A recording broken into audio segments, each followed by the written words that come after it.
뉴스 정면 승부 2부 시작합니다. 여당뿐만 아니라 이 새정치민주연합 내부도 시끄럽습니다.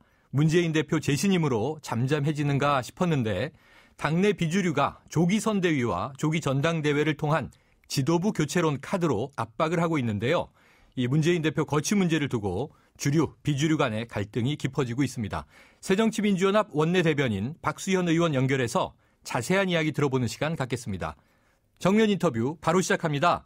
박수현 의원님 나와 계시죠? 네, 안녕하세요. 박수현입니다. 네, 먼저요. 문재인 대표가 5일 최근 여권 내부의 공천 룰 이 파동과 관련해서 박근혜 대통령의 탈당 요구하지 않았습니까? 예. 이처럼 강도를 높여서 말한 의도에 대해서 여러 가지 해석이 나오고 있는데요. 네. 어떻게 보세요?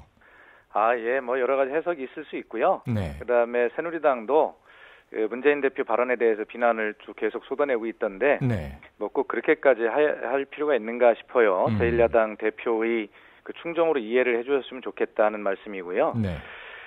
지금 이게 이제 사실은 좀 잘 들었으면 좋겠어요. 새누리당은 국정에 전념하는 대통령을 흔드는 것이라고 주장을 하지만 사실은 보수 언론까지도 청와대 이 총선 바람에서 벗어나서 국정개혁에 매진하라 이렇게 지적하고 있지 않습니까? 네. 그리고 새누리당이 아무리 아니라고 우겨도 이 친박과 비박의 권력 싸움 뒤에는 이게 대통령과 청와대가 있다는 것을 국민은 대개 알고 계십니다. 네. 그래서 지금 경제와 민생이 어느 때보다 어렵고 실제로 대통령께서도 그렇게 강조하고 계시지 않습니까? 네. 그래서 이 대통령께서 정치 불신을 조장하고 여당의 공천 이 상황을 기웃거릴 것이 아니라 경제와 민생 살리기에 전념해야 마땅하다 그렇게 보고 있고요. 네. 문재인 대표의 고언을 깊이 새겨 들었으면 좋겠다 이런 말씀을 드리고 다시 한번 말씀드리지만 이 문제는 좀 문재인 대표의 그런 충정으로 그렇게 이해를 좀 해주셨으면 좋겠습니다. 네, 제1야당 대표의 충정으로 이해해달라. 그리고 이제 역시 집권 여당에 대해서는 좀 날선 비판 주셨는데요. 네. 새정치민주연합 내부 문제로 좀 들어가 보죠. 네. 이번에 그 재신임 동력을 바탕으로 내년 총선 필승을 위해서 강한 여당의 면모를 부각시키겠다. 이게 문재인 대표의 이제 전략인데요. 예. 어떻게 좀 진행 가능하다고 보십니까? 그래서 아무래도 이제 이런저런 이야기가 나올 수 있겠지만 당을 이끌고 계신 문재인 대표 입장에서 보면 그런 면모를 부각시키는 여러 가지 생각을 하고 계실 것이고요. 네. 그것이 리더십을 잘 세워서 당을 좀 안정적으로 끌고 감으로써 국민들께 좀 수권 정당으로서의 그 신뢰를 좀 받을 수 있는 그런 측면이라고 생각하시기 때문에 아마 그런 여러 가지 생각들을 하고 계실 겁니다. 네. 그래서 어쨌든 그렇다 하더라도 지금 앞서 말씀드렸듯이 대통령께 당적을 좀 버렸으면 좋겠다라든가 이런 말씀하시는 것은 이런 어떤 전략 차원이라기보다는 그런 충정으로 이해를 했으면 좋겠다라고 하는 말씀을 다시 한번 간곡하게 드립니다. 네, 잘 됐으면 좋겠다라는 바람이신데요. 자, 어제 최고위원회 이후에 문 대표가 농어촌 지역 선거구 감소를 최소화할 보관이 있다 이렇게 밝히지 않았습니까? 네, 그렇습니다. 그 구체적인 내용에 굉장히 관심이 쏠리고 있는데요. 네. 자, 이 새정치연합은 여러 가지 선거구 획정 기준을 두고 농어촌 선거구 감소 최소화 효과와 선거구별 형평성에 대해서 시뮬레이션 작업을 진행 중인 것으로 알려졌는데요. 네. 이 구체적인 대안 뭘까요? 글쎄, 문재인 대표도 이 문제가 아마 협상 전략이다 이렇게 표현하신 것으로 알고 있습니다만 제가 아무리 원내 대변인이지만 제가 말씀드릴 내용과 그럴 단계는 아닌 것 같고요. 다만 말씀드릴 수 있는 것은 여러 방안을 검토 중에 있습니다. 그리고 저희 야당 안이 거의 완성되어 간다 이렇게 말씀을 드릴 수 있겠고요. 다만 이 문제는 법률적으로 뒷받침이 돼야 되는 문제이기 때문에 저희 안도 법률적 완성도를 높여야 되지 않겠습니까? 지금 현재는 우리 야당 안에 법률적 완성도를 높이기 위한 마지막 노력을 하는 단계이고요. 이것이 곧 완성이 되면 여당에게 제안을 드릴 것으로 그렇게 알고 있습니다. 네, 그렇군요. 그렇다면 야당안이 완성된다 하더라도 결국은 이 실천되고 적용되기 위해서는 여야 합의가 이루어져야 되잖아요. 그렇습니다. 그럼 이 정계특위에서 새누리당과 합의가 잘 이루어질 걸로 보십니까? 아마 새누리당의 주장도 저희가 잘 알고 있기 때문에요. 협상이라고 하는 것은 서로를 한 발짝씩 더 들어가 보고 이해하는 것 아니겠습니까? 이제 시간이 얼마 없기 때문에요. 서로 입장을 잘 알기 때문에 서로의 입장까지도 고려한 그러한 안들을 서로 만들고 있을 거라고 생각하기 때문에 합의가 잘 이루어질 것으로 저는 그렇게 보고 있습니다. 이제 긍정적으로 전망해 주셨는데요. 그런데 네. 이제 이게 좀 궁금해요. 네. 뭐냐면 이 그동안 이게 300석이라고 하는 의석만 여야 간 합의로 고정된 거 아닙니까? 네. 그 안에서 이 여당 측에서는 이 지역구 늘려야 된다. 네. 또 야당 측에서는 비례대표 늘려야 된다. 네. 이게 어찌 보면 제로섬 게임을 하고 있었는데 예. 이 야당 측에서도 농어촌 선거구 감축을 최소화하겠다 이렇게 말한 상황에서 네. 그동안의 이 비례대표 축소 불가 이 당론은 어떻게 되는 겁니까? 비례대표 축소 불가가 저희 당론으로 확정이 된 그런 것은 아니고요. 네. 대개 이제 당론에 준하는 정도로 저희가 이 비례대표의 중요성에 대해서 강조를 해온 것은 맞습니다. 네. 그러나 이 비례대표는 사실은 이 헌법 정신이거든요. 네. 그 여성, 장애인, 뭐 사회적 약자, 뭐 소수자를 보호하고요. 네. 그다음에 전문가들을 등용함으로써 국민의 삶을 더 풍요롭게 만든다라고 하는 아주 중요한 제도이기 때문에 그게 헌법 정신으로 그렇게 못을 박아놓은 거 아니겠습니까? 네. 자, 이런 비례대표를 사실은 지역구를 늘리기 위해 축소해온 역사가 있습니다. 우리가 계속 네. 비례대표를 축소해오고 지역구를 늘려왔는데 이번에도 역시 똑같은 그 전철을 밟게 돼요. 그렇다면 우리가 굳이 이 비례대표에 대해서 그렇게 헌법의 정신으로 이렇게 넣어놓고 할 필요는 없었겠죠. 네. 그래서 저희는 그런 것을 강조한 것이고요.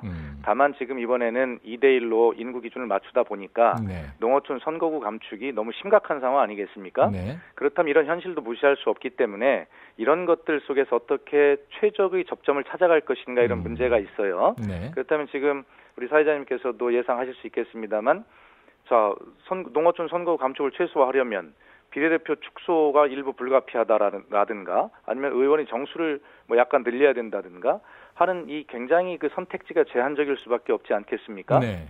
그래서 이러한 것들을 총 고려해서 여러 가지 저희 안을 정리를 하고 있다는 말씀을 드리고 이 문제는 그렇다고 뭐 저희 안을 가지고 뭐 통과가 된다라고 할 수도 없고 아까 앞에 네. 말씀드렸듯이 새누리당과 협의하고 합의가 이루어져야 될 것이기 때문에 아마 그런 여러 가지 문제들을 고려하고 있다 이렇게 말씀드리겠습니다. 네. 그렇다면 의원님 지금 요약해서 네. 비례대표 감축도 감사할 수 있다. 아마 뭐 상식적으로 보면 네.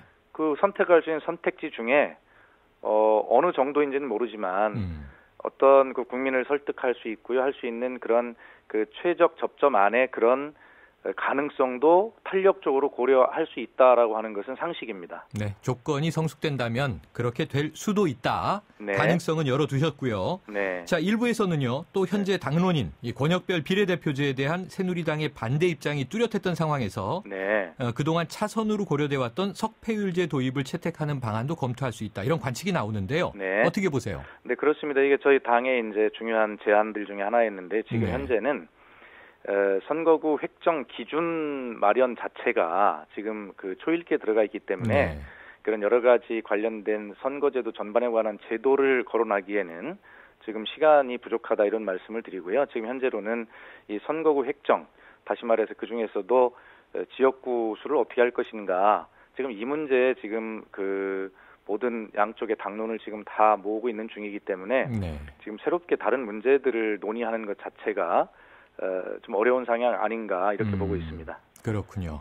자, 어제 최고위원회에서요. 그 위원장직에 추천됐던 조은 동국대 명예교수 있지 않습니까? 네. 이 선임안이 상정됐고 의결 절차를 밟을 예정이었는데 네. 당내 일부 의원들이 반대를 해서 이게 불발이 됐습니다. 네. 이 당내의 또 친노 주류 측은 조 교수의 인선을 매듭 짓겠다 이런 이제 전언도 있는데 네. 그러니까 앞으로 어떻게 흘러갈 것으로 전망하세요?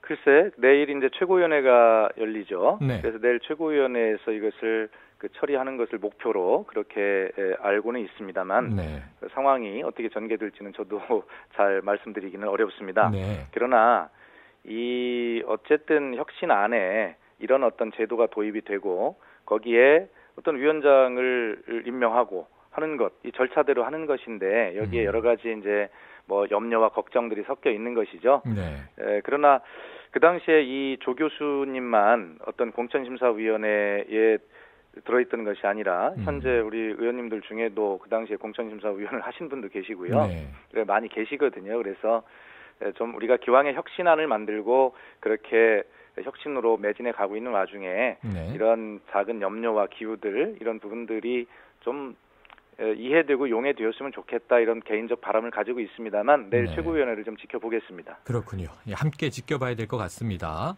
자, 어제 저희가요. 이 민명두 의원하고 인터뷰를 했어요. 네. 어제 저희가 중도 성향이라고 말씀드렸더니 이걸 중간지대다 이렇게 바로 잡으셨는데 네네. 이 중진급 인사 전현직 의원 8명이 결성한 가칭 이 통합행동 모임이죠. 그렇습니다. 그런데 이제 어제 이 통합 전대론 박영선 의원이 주장하셨는데 네. 민명두 의원은 조금 거리를 두시더라고요. 예. 그럼에도 불구하고 이제 현재 무소속의 천정배 박주선 의원 또 이전 이 정동영 전 의원까지 포괄하는 전당대회를 통해서 지도부를 새로 구성해야 한다. 이런 네. 압박이 나오지 않았습니까? 네, 그렇습니다. 여기에 대해서는 어떤 입장이십니까? 예.